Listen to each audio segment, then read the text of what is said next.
Hello, I'm back.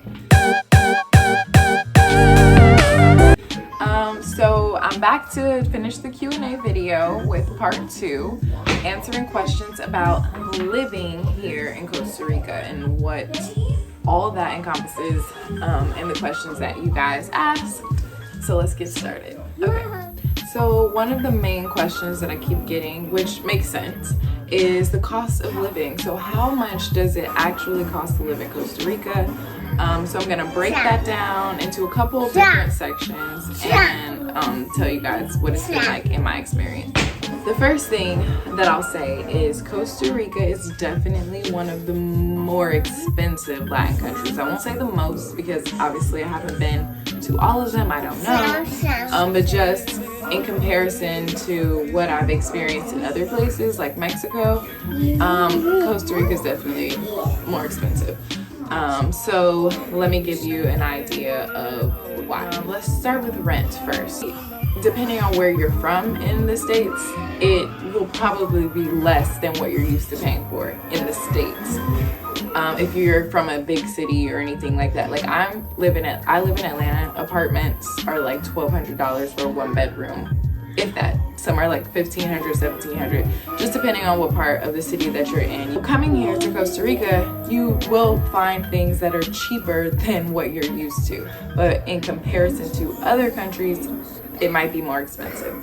And where we are now is fully furnished with a stove, refrigerator, air, AC, hot water, like all the things, and that's $800. So I'm pretty sure I could still find something cheaper, but with kids, I don't have the time to sit here and like move from place to place. If I was here on my own, I probably would have moved like 3 times or like be moving to my 3rd place, because I think in a place like this, it just takes time to move around and find where you really want to be, and it's probably like that anytime you move to a new country. One thing that I have been seeing just from talking to locals and looking in different places, you can find places that are unfurnished for, oh my gosh, like $100, well not 100, I won't say 100, like $250 a month, $350 a month, things like that. But then you're gonna have to buy like your bed, you're gonna maybe have to buy a refrigerator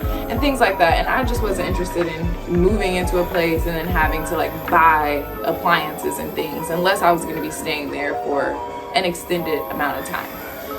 But in that sense, it can be really affordable if you get into one of those places that's only $350 a month, and then in that first couple of weeks, you go ahead and like buy all the things that you need, and then you're set, and you can stay there for 2 years, 3 years, 4 years, 5 years, and then take your appliances with you and your bed with you wherever you go.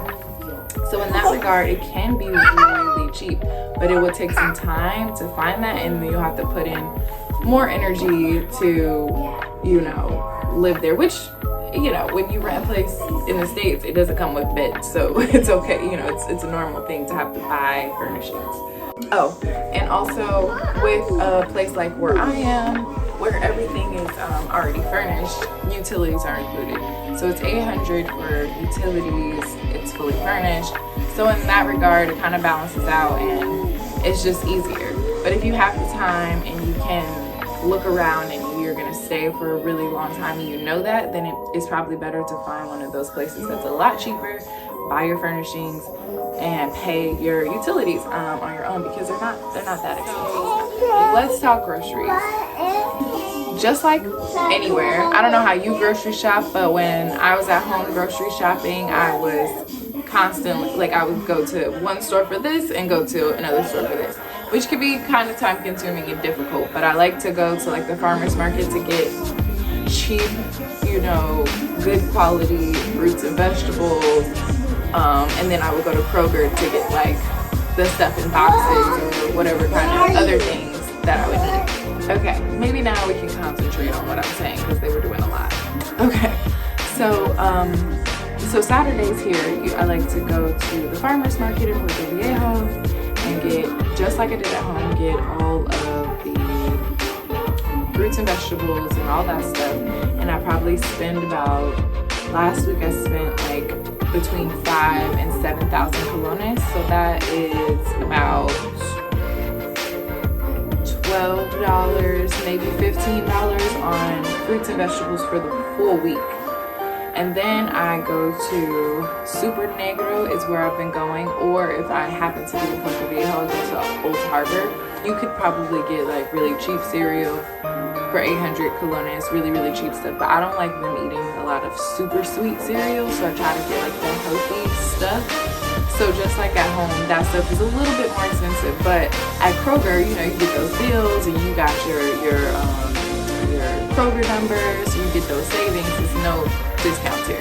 So the cereal's like $4, and that's not so good. And every time I'm getting the cereal, I'm like, this is so stupid. Like, why am I doing this?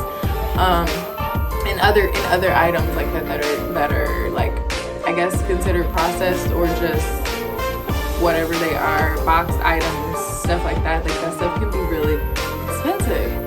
So my grocery trips end up being about between 40, I've spent as low as 40,000 colones, and then I've spent as much as 70,000 colones.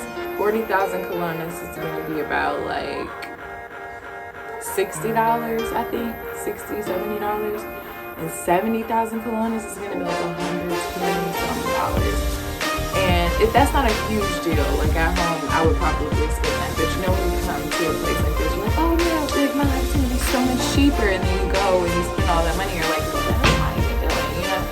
So it's definitely not a place where you're gonna like be living super cheap. Like certain things are expensive. It balances out though, because other things are cheaper. For instance, like going out to eat is a little bit cheaper than what it would be in the States. You're not gonna spend like $50. You could spend like $25 and everybody can eat pretty decently.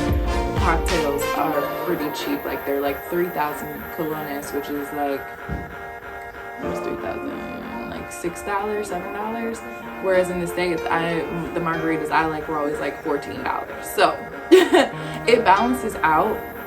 But in those moments when you're like spending that money, you're like, wait a minute, what am I doing? You know, just because the perception that it's going to be so much cheaper out here. So you have to just pay attention to what you're buying, how much it costs, but then also counterbalance that with the things that you're not spending on. So for instance, at home, I was on Amazon. I'm not proud, but I Amazon a lot, okay? And for what? I don't even know. Those might as well conveniences are pretty much eliminated because there's not convenient food. Or there's pati. Pati is good, but those are like 800 colones. It's pretty cheap.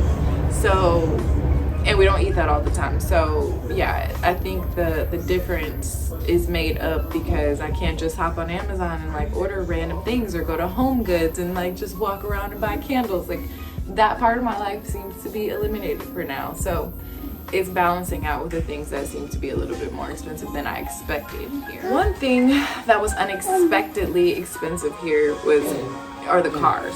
Like, the cars here are crazy dumb expensive.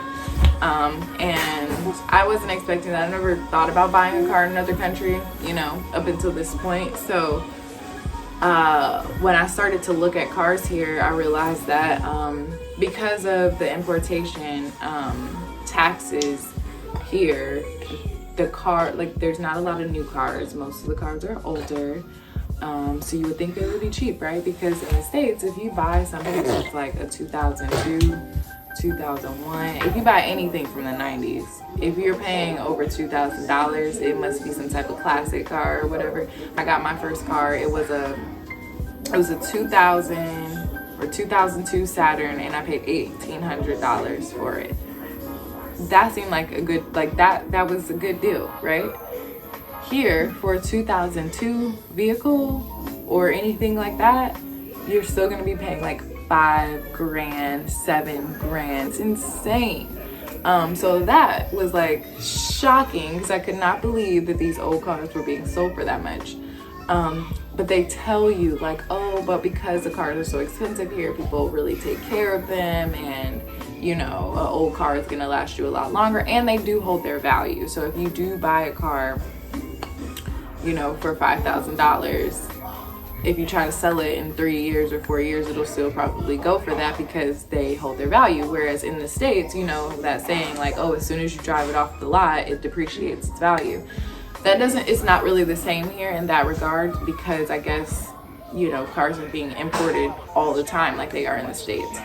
So that was an unexpected thing that cost a lot of money. And gas is expensive too. Gas is expensive because I guess, I don't know, cars are a luxury item here. So yeah, your best bet as far as transportation would be to either have a scooter or a bike, or you can take the bus. And then if you have to, you can invest in a car. Just take your time, make sure you have a mechanic to go with you and check out the car, make sure that it's decent and you're not just throwing money away. Same in the States, like you just have to be vigilant and make sure you're making the right decision for you. Another question I'm getting is, do I speak Spanish? Sí, hablo español cuando necesito ayuda, pero es no bueno. Conversationally, no, I'm getting there. I'm practicing. But it's kind of difficult to practice here because it's the Caribbean culture. So everyone basically speaks English. Anytime anyone realizes I'm not a native speaker, they just start speaking to me in English, and then I just start talking in English, and then I'm like, oh no, I'm supposed to be practicing. So I haven't been getting as much practice as I would like to, but I need to be more intentional about continuing to push myself. I feel like the biggest thing with learning a new language is that you can't be afraid to get stuff wrong. You know, you just gotta say it, and if it's wrong, they'll be like, what are you talking about? And then you're like, oh, no say. So I always try to just throw my Spanish out there and just try, see what sticks, and then ask questions like, okay, well, how do I correctly say it if, you know, they're able to help me like that. Okay, so food and culture here. So where I am, it is in, like, I guess this would be the southern, like, Atlantic Caribbean side of the country. So it's down past Limon, and there's a lot of history to this side of the country, which I'm going to share in my next video, because after what is it called, Negro Day is coming up, and so I'm gonna like make a little video about that and give you guys all the insight to, you know, how this part of the country became concentrated with Caribbean people. So as far as food, you can find all kind of delicious Caribbean, they call it gastronomy. So it is, you know, like your jerk chicken, like all that kind of stuff, rice and beans, you know, plantains, all that stuff. It's so good. You're gonna find all that, and then you're also gonna have like your classic soda, comida típica, like, you know, casados, your rice and beans, and then just like traditional Latin food.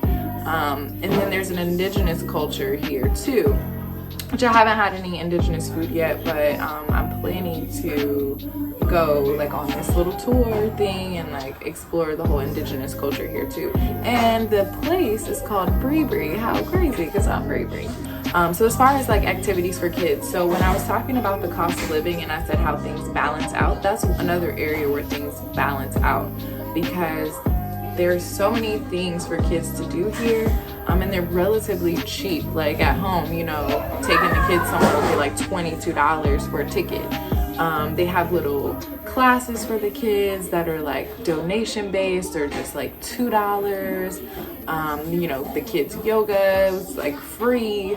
They have like kinders, I guess that's what they call them here. I've been hearing that, but it's like a daycare center for the kids that they can go a few times a week. They haven't gone yet, but I can't even remember. It was really inexpensive though to send them. So I think that's another area where the cost balances out. So you may be spending, you know, what you feel like is a lot of money here, but then over here, where traditionally you'd be spending $300-$400 a week for childcare. Okay, I'm gonna hurry up and wrap this up because we have to get to soccer and my phone storage just keeps on messing with me.